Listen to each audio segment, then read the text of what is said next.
Now this is probably one of the most basic tools that you've ever seen, and this is probably gonna help you out in a lot of situations. But hopefully in today's video, you're gonna learn something about using one of these lug nuts when you're in a tight pinch. This Bentley has been one of the hardest and most challenging rebuild cars ever. What has been making it so hard is that we had to try to get this frame rail straight and make sure that it was absolutely perfect. And I messed up the first time, so I had to redo it a second time. Oh, you guys, look at this. This boot is really bad, which was not in the description. Cut it when I was trimming. Even though if this car has been super challenging, I have taught myself a lot of things along the way, like how to do carbon fiber. And I also taught myself how to. You guys have seen from the last video, yes, I have been working on this A-pillar, and yes, this Bentley was completely crashed, and no, I did not show you putting on this hood. I put on the hood so that we could start working on this, but this needs a little bit more, and I'm waiting on a PDR guy to come over to let me know if we can get this a little bit better before I start throwing body filler in it, because I want it to be perfect. And I just realized this hood has been repainted, and it's been repainted horribly. But that doesn't matter because we're gonna be repainting it anyways. It's actually supposed to be silver, not black. So somebody did a terrible job at painting it. But that's okay. We're gonna fix that. I'm gonna put this car back together because we have only heard it run for a few seconds, but hopefully today we can hear this thing run. Not quite take it for a drive because we're still missing the windshield. Hopefully we can hear it run, or at least get most of this back together. There's just one problem. I don't remember where any of this stuff goes. It's been so long. Now I printed out a lot of these parts things, so this should help us on figuring out this. Before we put any parts in here, there is a lot of exposed wires, and I don't want to throw any air codes, so I'm gonna rewrap all these wires. I have all the new wrap, and there's a couple little plugs that I found that are damaged too, so we're gonna be fixing these too. As you can see, this plastic tubing does become brittle over time. It's because of the heat cycles of the engine and being close to that engine that basically it just flakes right off. Then from there, I can replace this plug that I took off from the wire harness on the second Bentley that I use as a parts cart. There is one thing that got completely destroyed in the accident, and that is that driver's side axle. And we have one right here that is secondhand that I got for relatively cheap, and I kind of got a little cool trick to show you guys with these. The next thing to fix, so let's get to working on that. I'm gonna show you a little trick. This is a lug nut off from a Chevy Malibu.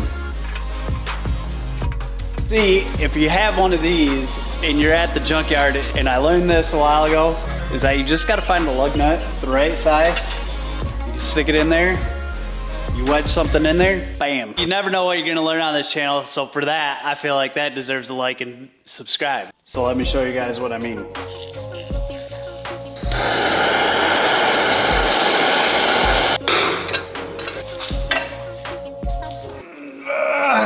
You never know what you're gonna learn on this channel, so you might tune into a video and learn something cool. Now with the axle bolt removed using some force, from there I can remove the 6 bolts that are holding the axle onto the diff. Now with those bolts removed, you still can't simply slide out the axle because you have to remove the 2 upper control arms. Makes it so that it rocks forward, and then from there you can slide the axle right out. Look at this. Axle, no good. That's bad.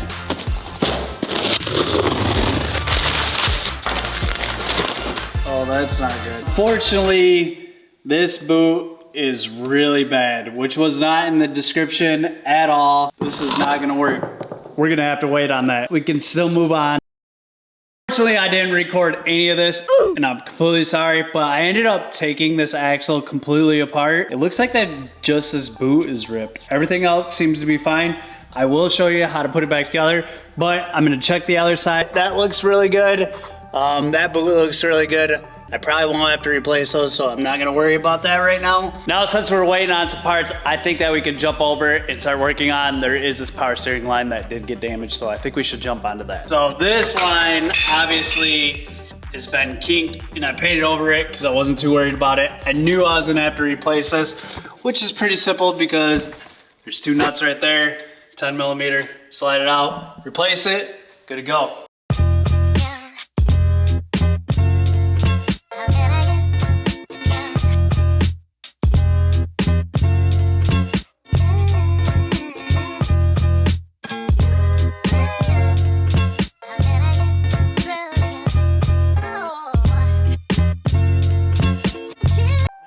one more thing completed, and check this out. I just want to show you guys this. Look at that. That lines up. There's a 10 millimeter that goes in there. So far, everything's looking good. I think that we can hop over here. I do have to fix this line. I did accidentally cut it when I was shaving down the welds, and unfortunately, things happen. One more thing that we can get done while we're still waiting on part. This one right here. And I believe that this is for the transmission cooler. And unfortunately, I kind of cut it when I was trimming. So I'm going to have to take that one out. I'm hoping it comes out easy, and I think I can just get this hose replaced. If I can, that'll be a win. If not, I'll have to order it, but first I want to get it out so I can take it somewhere and see if they can just replace this hose. So the lines run up and along the frame rail, and I think the only way to get those lines out is by getting back here to this inspection plate so that I can fish them up and through. So that means all this has to come out. Now, in order to get to those lines, I first had to start by removing the lower control arm bolts. Then I started by removing the caliper and then the rotor. Then from there, I had to remove the 2 upper control arm bolts to get those out, and they're a little tough to get out sometimes, so you do have to use a chisel and kind of knock it free. And then once the upper control arms are removed, I'm able to remove the 3 bolts on top and slide out the shock. With the shock out of the way, you can get to the inspection plate that sits directly behind it. And once that inspection plate is removed, you're able to get to the bolts that hold it to the frame. And then lots of jiggling and lots of wiggling, and eventually I did get it to come out. Okay, so we got these out. It wasn't the easiest to get out, but now I'm gonna have to either see if A, I can get this repaired, or buy one, and we did have to cut them in half to get them out of there. Otherwise it was dropping the whole motor. That wasn't happening. So, see if I can get this repaired. If not, then I'll probably have to order one, but we'll try the easy part first, so. I got this repaired.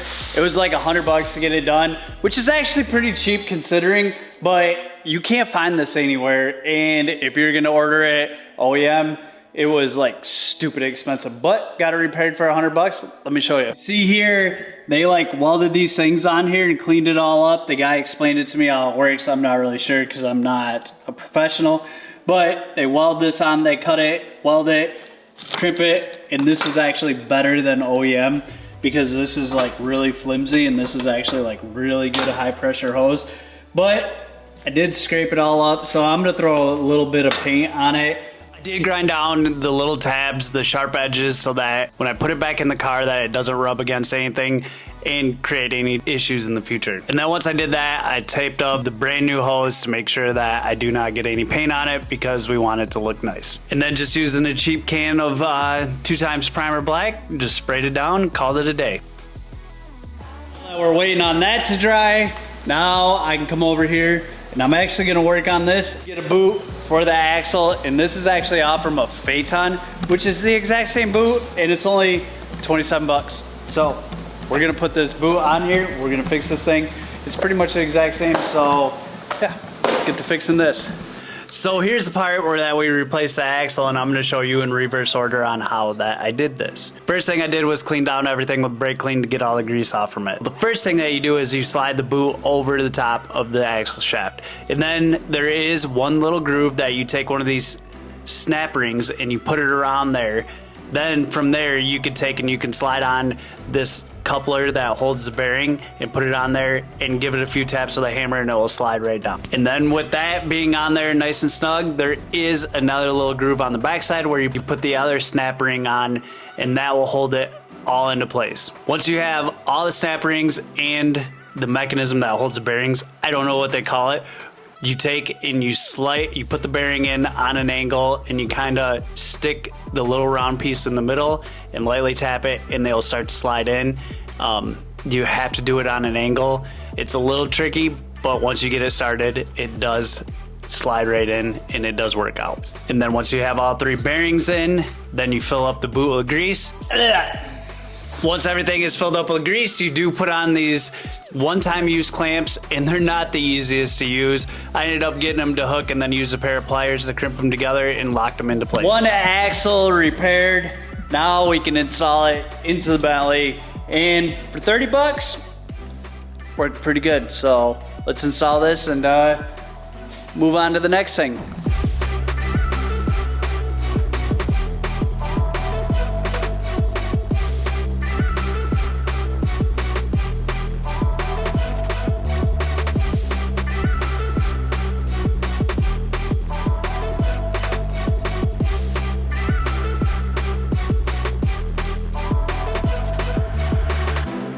Okay, so everything is hooked up here and looking really good. Now we can move on to fixing these lines. So we're gonna put the lines in, and that should be the last thing to do, and then we gotta kind of figure out how to put everything back together. It's been a really long time. Just like taking out these lines, it was very difficult to get them in there. You have to wiggle them around and get them just right and do them one at a time until they finally go into place. Once I got the lines into place, then I could put the air box back in with the Mansory air filters, and that is one more problem solved. And then from there, it's just doing everything in reverse order. Putting back on the inspection plate, putting in the shock, putting the lower control arm back on, putting the upper control arms back on, putting back on the rotor, and putting on the caliper. And that is one more thing done and completed and closer to being finished. And now we can move on to replacing other issues that are small but are very important to fix. Here we go, everything's hooked up. So one step closer. Okay, so if you see right here, this alternator pulley unfortunately got damaged. And instead of replacing the whole alternator, because this is not an easy alternator to get out, I'm just gonna take and pull this pulley and take it to a place. I'm pretty sure that I can get a new one of these without taking out the alternator. There's some lines back there that are connected to it in the back. I don't know what that is, but yeah, it's just gonna be easier to do it that way. Now, holding onto the pulley and using this impact, it is able to break free, and it doesn't take a lot of force. And now I can take this to a place and see if I can get a new one, so I don't have to pull the alternator off. I'm pretty sure you have to drop down the motor in order to get this alternator out, and that is something that I really don't want to do. Put the bolt back so we don't lose it.